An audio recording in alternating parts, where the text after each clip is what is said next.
Bible कहती पौलुस और जो सिलास थे और जो पतरस और यूहन्ना थे, अगर आप सबकी लाइफ देखो तो लिखा जब प्रार्थना करने के लिए परमेश्वर के घर में जा रहे थे तो रास्ते में लंगड़ा चलाया उन्होंने, क्योंकि प्रार्थना करने का एक मूल्य था, एक प्राइस, एक मूल्य अदा करते थे प्रभु को वो अपना टाइम देके। आज की चर्च प्रार्थना कैसे करती? साथ में कुकर रख के कुकर की दाल की 6 सीटियां बजानी है, 7-7 सीटियां गिनती और साथ-साथ प्रार्थना करती। सोचो क्या आत्मा काम करेगा, क्या कोई लंगड़ा चलेगा, कितनी की हीलिंग हो जाएगी चर्च में। अगर खुदा को टाइम नहीं देंगे, प्राइस नहीं पे करेंगे, मूल्य अदा नहीं करेंगे। साल्वेशन फ्री है, पर आपने आपको अपनी डेस्टिनी मंजिल में घुसाने के लिए आपको मूल्य अदा करना पड़ेगा। मुक्ति फ्री है, मुक्ति का कोई पैसा नहीं, कुछ नहीं करना, आओ ग्रहण करो। पर जो कुछ प्रभु आपके लाइफ से चाहता है, किसी को सामर्थ्य देना चाहता है, किसी को फाइनेंस में बढ़ाना चाहता है, किसी को हील करना चाहता है, अब आपको अपनी डेस्टिनी पे काम करना है। आमीन। प्रार्थना करनी, चर्च जाना है, वचन सुनना है, पवित्रताई में बढ़ना है, आपको आगे जाना है, विरोध का होने के बावजूद भी पीछे नहीं हटना, खुदा में बढ़ते जाना। अगर आप वहां जाना चाहते हो जहां खुदा ने आपको जाने के लिए बुलाया, पर मूल्य अदा करने के लिए कोई चर्च तैयार नहीं। जब स्पीड ब्रेकर आ जाए तो खुदा को बोलते हैं ये क्या हो गया, ये तो हमें नहीं चाहिए, हमें तो स्पीड वाली जूम जूम वाली गाड़ी चाहिए, बस गाड़ी हमारी रुकनी नहीं चाहिए। जब हम चर्च ओपन करें तो हमें भी खामबरा के जैसे बढ़ना है। हर बंदा हर तरह से एक ही तरह से नहीं बुलाया गया। आमीन। हर बंदे की बुलाहट अलग है, हर बंदे को तैयार करने का परमेश्वर का तरीका अलग है। हर बंदे की टेस्टिमनी अगर एक सी हो जाएगी तो दुनिया बोर हो जाएगी, सबकी शक्लें अगर एक सी हो जाएंगी तो दुनिया बोर हो जाएगी, सबकी बोली अगर एक हो जाएगी दुनिया बोर हो जाएगी। उसने हर बंदे को अलग टेस्टिमनी दी है।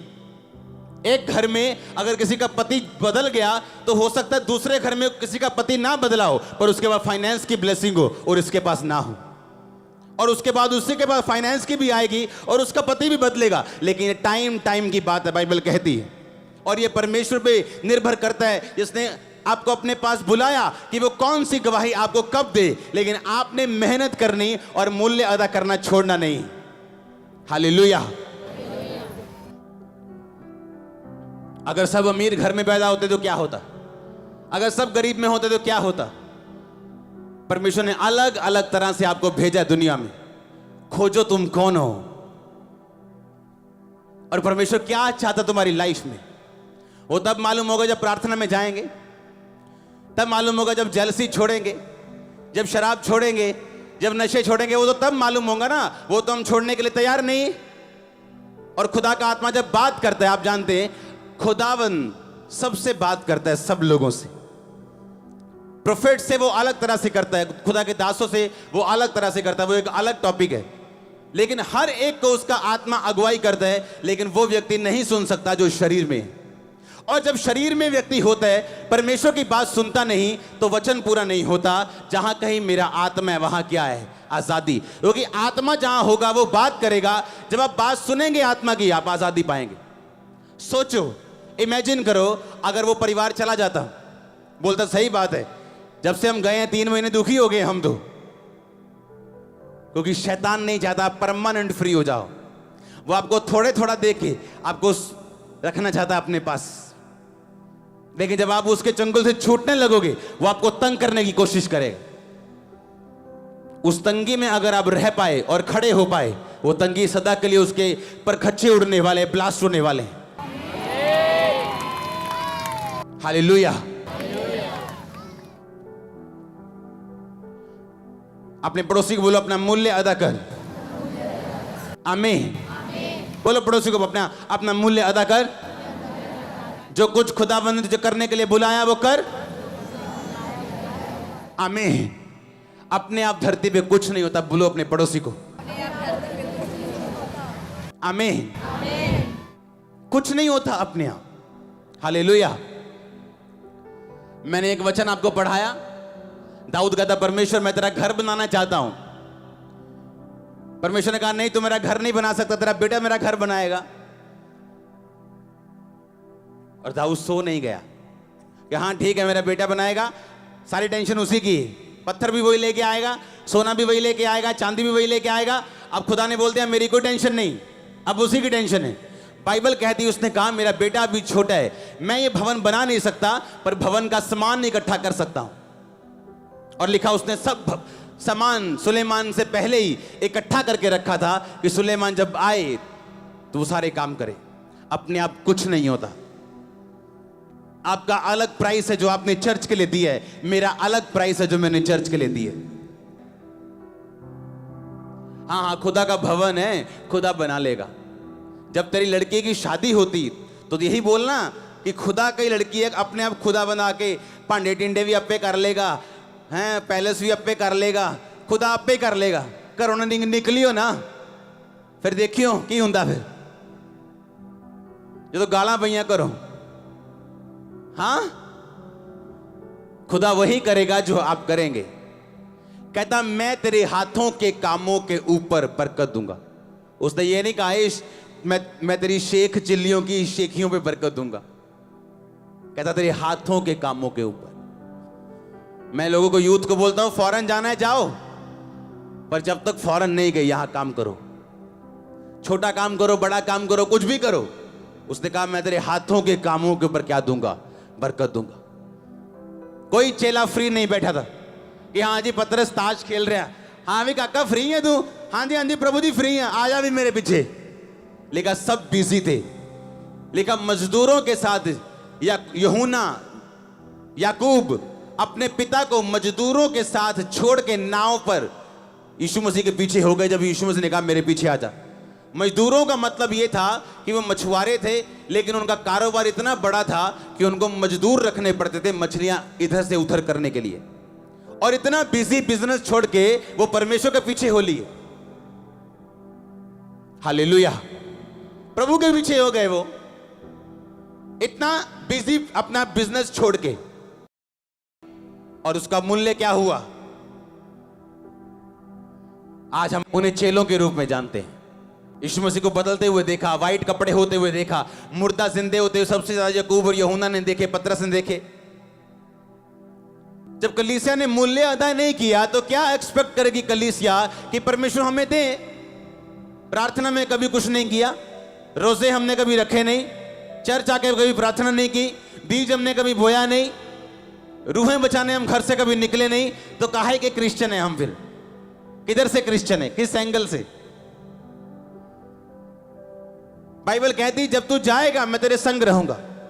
अगर तू नहीं जाएगा तो मैं तेरे संग तो हूं, पर अगर तू जाएगा तू कुछ करेगा तो मैं तेरे साथ हूं। मैं तुझे बरकत दूंगा।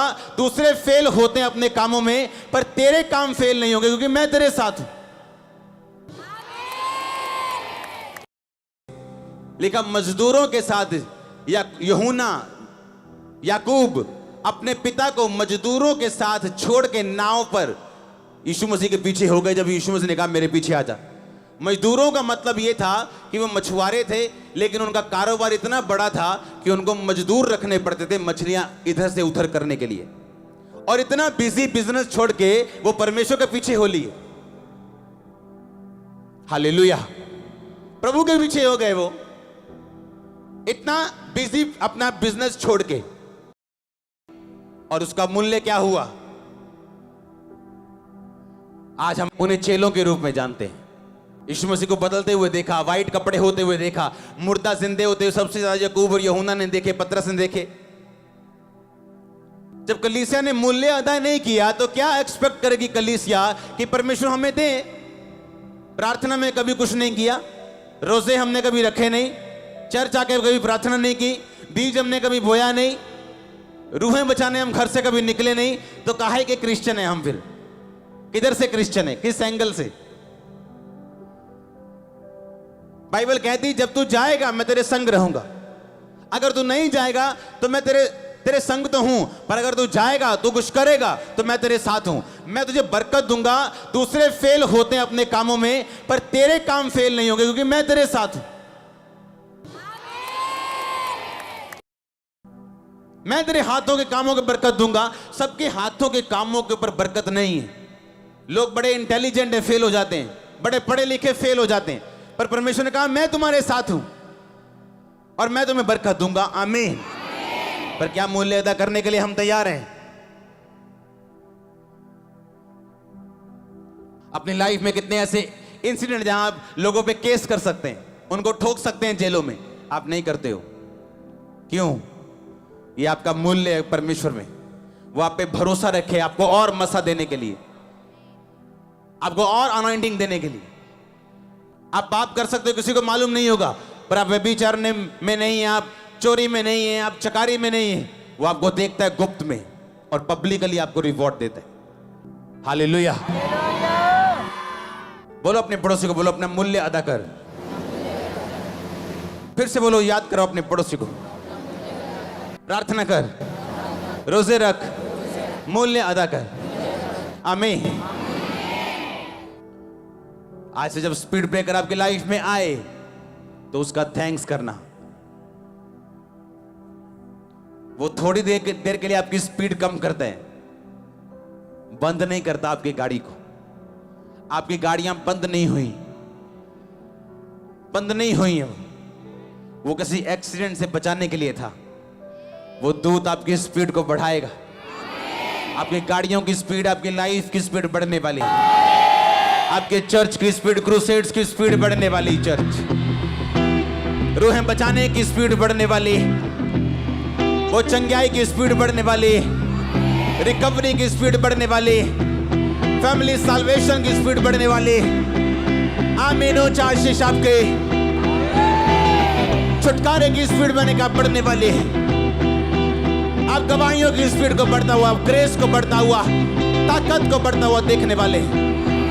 मैं यीशु मसीह की ग्रेस को आपकी लाइफ के ऊपर रिलीज करता हूं, उसके मस्से को आपकी लाइफ के ऊपर रिलीज करता हूं।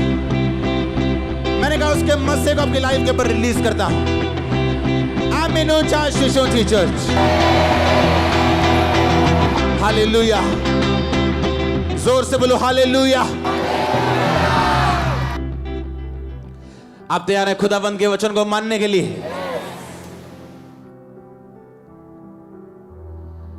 इजरायली इतिहास में सबसे सुंदर भवन दिखा सुलेमान के टाइम में। सबसे अधिक सुंदर, सबसे अधिक महंगा वो एक भवन था जो दुनिया में सबसे अधिक महंगा किसी परमेश्वर का भवन था। और उसकी तैयारी दाऊद ने की थी, बनाया सुलेमान ने। आराम से नहीं बैठे वो। हालेलुया। अपने डेस्टिनी के लिए काम किया, जो वो करना चाहते थे उन्होंने किया, और परमेश्वर उनके हाथों के ऊपर बरकत दी। कितनी वैल्यू है आपकी अच्छी संगति में जाने के लिए, कितनी वैल्यू है प्रार्थना लाइफ की, कितनी वैल्यू है रोजे रखने की, कितनी वैल्यू है बाइबल पढ़ने की आपकी लाइफ में। वो निर्धारित करेगी आपकी जिंदगी कैसी होगी। आप इमेजिन करो, बंदा बाइबल पढ़ रहा है, पता कैसे? मोबाइल से बाइबल पढ़ते, मोबाइल से। वे फोन है, हाँ जी बाजी मैं करता हूं, 1 मिनट। क्या बाइबल पढ़ते हो तुम? वो इमरजेंसी है, मोबाइल वाली इमरजेंसी। कहीं बाथरूम में हो, खुदाबंद ने बात की, कुछ मोबाइल खोल के वचन निकाल लिया। हाँ, वो इमरजेंसी वाला है मोबाइल बाइबल। प्रार्थना की कोई अहमियत नहीं, बाइबल की कोई अहमियत नहीं, रोजों की कोई अहमियत नहीं। लाइफ भी वैसे ही फिर फटी पड़ी है। लाइफ इधर से कमीज फटी है, इधर से आत्मिक पैंट फटी है। हाँ, बुरे हाल हैं। और जब लोग पूछते पाजी कितना, ठीक ठाक जी, क्यों झूठ बोलते हो? हाँ, बाइबल कहती अपने कपड़े, अपने धार्मिकता के वस्त्रों को ना तो मैला होने दो, ना फटने दो। ऊपर वाइट कपड़े पहनते लोग, पता है कि नहीं? लिखा लाखों लोग वाइट कपड़ों में, जिन पे दाग नहीं था, वो फटे हुए नहीं थे।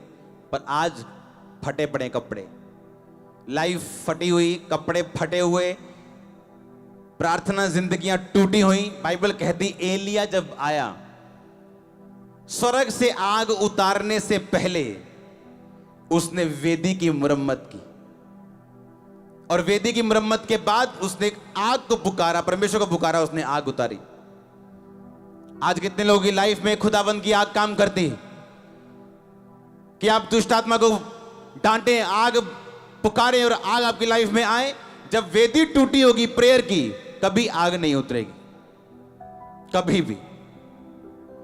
सबको जेएमसी की, मैं जतिन बब्बर और आप देख रहे हैं एमसी परिवार चैनल। जैसे कि आप सब जानते हैं कि मैं इस चैनल पे प्रभु के अलग अलग दासों की वीडियोस डालता हूं, तो अगर आपको हमारा चैनल अच्छा लगता है तो आप इस चैनल को ज़्यादा से ज़्यादा सब्सक्राइब जरूर करें, ताकि आप प्रभु के वचन को सुन सके। वीडियोस को ज़्यादा से ज़्यादा शेयर करें ताकि जिन लोगों तक वचन नहीं पहुंचा उन तक भी वचन पहुंच सके।